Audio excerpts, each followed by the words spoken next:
C'est le billet science d'Anne Le Gall qu'on retrouve en direct de la Maison de la Radio. Bonjour Anne. Alors, des chercheurs français, ils travaillent depuis 1 an et les premiers résultats chez les animaux sont encourageants. Voilà, il faut imaginer une seringue, mais sans aiguille, avec un embout adapté qui permet de vaporiser le vaccin dans le nez.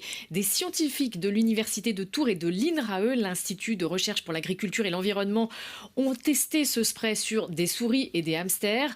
Et les résultats, effectivement, montrent que le vaccin, d'une part, réduit les formes graves de Covid, mais surtout qu'il stoppe les contaminations.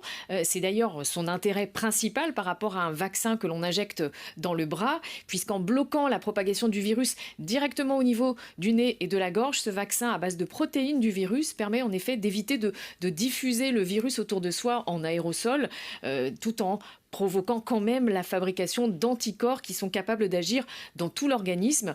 Les chercheurs sont confiants sur l'efficacité de ce spray, également contre les variants.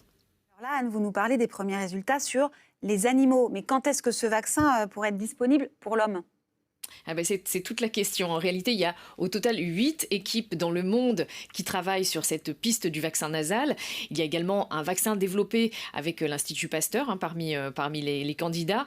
Et le principal défi, c'est de permettre au contenu du vaccin de traverser la muqueuse du nez pour ensuite se diffuser dans l'organisme. Il y a quelques mois, des chercheurs d'Oxford ont été confrontés à de trop fortes réactions inflammatoires dans le nez à cause de leur candidat vaccin.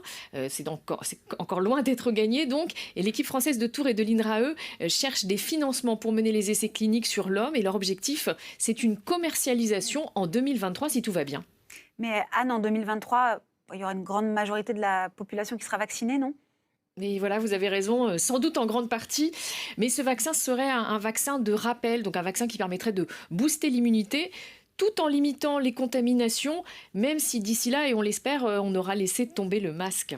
Alors, est-ce qu'on a déjà des exemples de vaccins efficaces qui sont basés sur ce principe de spray nasal ?